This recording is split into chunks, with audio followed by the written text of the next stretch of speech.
अस्सलाम वालेकुम dear students, मैं हूं मोहम्मद आरिफ और आप देख रहे हैं मेरे यूट्यूब चैनल। आज आपके लिए लेकर आया हूं चैप्टर नंबर 1 की एक्सरसाइज नंबर 1.1 का क्वेश्चन नंबर 3। पार्ट की स्टेटमेंट कुछ यूं है कि the parameter P of a square as a function of its area A. वो कह रहे हैं कि स्क्वायर के पैरामीटर और स्क्वायर के एरिया के दरमियान में एक रिलेशन डेवलप करें। यानी कि हम यूं भी कह सकते हैं P को आप एक्सप्रेस करें एरिया की फॉर्म में, और ये दोनों चीजें किस चीज की हैं? स्क्वायर की। तो क्यों ना हम सबसे पहले स्क्वायर बना लेते हैं। जैसे आपको पता है कि स्क्वायर की चारों साइड क्या होती हैं? इक्वल। तो हम लेट कर लेते हैं स्क्वायर की एक साइड x है, तो ऑटोमेटिकली बाकी साइड भी क्या होंगी? x ही होंगी। पैरामीटर शॉर्ट फॉर्म में p से रिप्रेजेंट कर लेते हैं।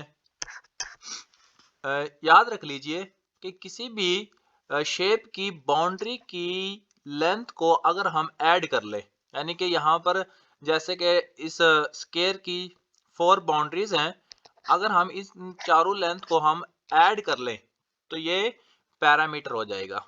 ठीक है। इसके अलावा जितनी भी शेप्स होती हैं उनकी तमाम बाउंड्रीज की लेंथ को आप सम अप कर लें तो वो पैरामीटर कहलाता है। तो यहाँ पर x लेंथ है, तो हम 4 टाइम इसको राइट करेंगे x प्लस x।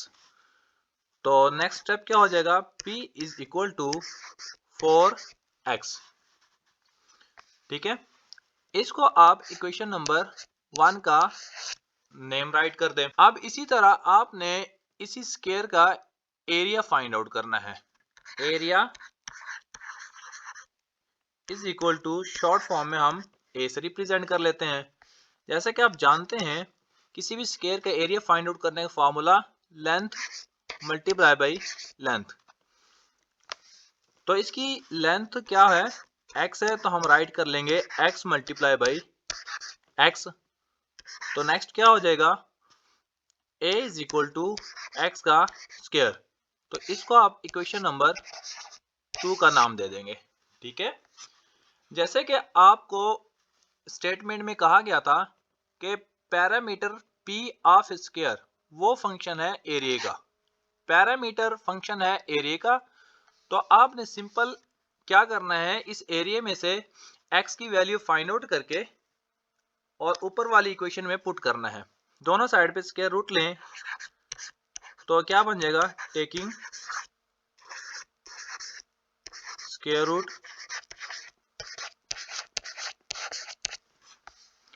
तो ये क्या बन जाएगा? a is equal to x। और सिंपल आपने क्या करना है, इसको पुट करना है इक्वेशन नंबर 1 में। तो इक्वेशन नंबर 1 जैसे कि आप जानते हैं वो है p is equal to 4x।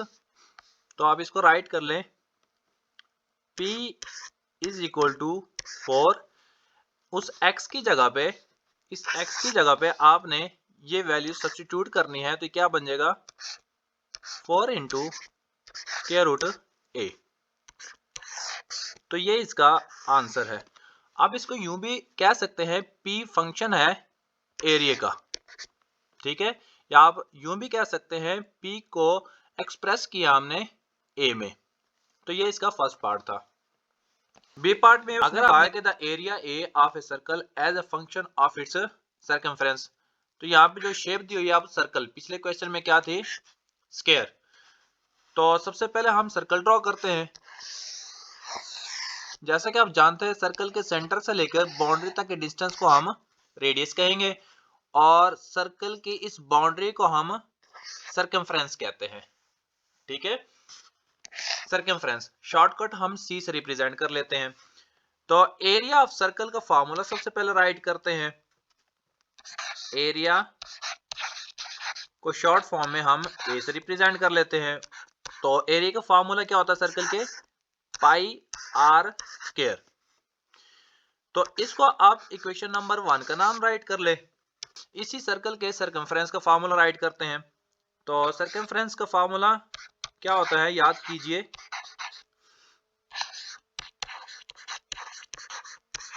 Shortcut में हम c से रिप्रेजेंट कर लेते हैं और फॉर्मूला होता है 2 पाई r। जैसे कि आपने पिछले पार्ट में स्केयर की बाउंड्री की लेंथ को पैरामीटर कहा था, इसी तरह सर्कल की बाउंड्री की लेंथ को हम सर्कमफ्रेंस कहते हैं और इसको फाइंड आउट करने का फार्मूला 2 पाई r होता है। इसको आप इक्वेशन नंबर 2 का नाम दे लें। ठीक है, अब a फंक्शन है c का, तो आपने c में से वैल्यू फाइंड आउट करके r की और इक्वेशन नंबर 1 में पुट कर देनी है। तो क्या होगा, फ्रॉम टू c की वैल्यू फाइंड आउट करें तो क्या हो जाएगा आपके पास, c over 2 pi is equal to r। इस वैल्यू को आप पुट करेंगे, पुट इन इक्वेशन नंबर 1, तो क्या हो जाएगा, यहां पर आपने जस्ट r की वैल्यू सब्स्टिट्यूट कर देनी है। तो a is equal to pi, r की जगह पे क्या राइट करेंगे आप, c ओवर 2 पाई, और यहां पर देखें r का स्क्वायर है तो इस वजह से आप यहां पर इसका स्क्वायर राइट करेंगे।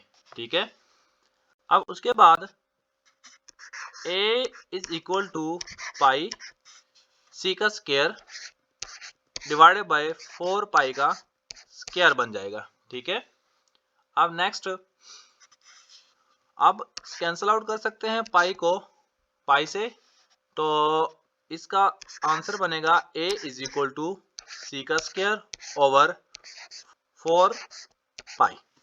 ठीक है, तो ये इसका आंसर है। तो आप कह सकते हैं एरिया फंक्शन है सर्कमफ्रेंस का। अब क्वेश्चन नंबर 3 का पार्ट नंबर सी करते हैं। पार्ट नंबर सी में कहा गया the volume v of a cube as a function of the area a of the base. तो अब शेप क्या है, क्यूब की। तो क्यूब कैसे हम ड्रॉ करते हैं, सबसे पहले आप एक स्क्वायर बनाएं और एक और स्क्वायर बनाएं, यहां पर इन कॉर्नर को आप ज्वाइन कर दें तो ये क्यूब बन जाएगा। तो क्यूब की ये होता है कि लेंथ और विड्थ और हाइट 3 चीजें होती हैं और तीनों इक्वल होती हैं, तो इसको क्यूब कहेंगे हम। ठीक है, तो इसी क्यूब का वॉल्यूम का फॉर्मूला क्या होगा, वॉल्यूम को शॉर्टकट में हम v राइट कर लेते हैं, वो होता है formula length multiply by width multiply by height.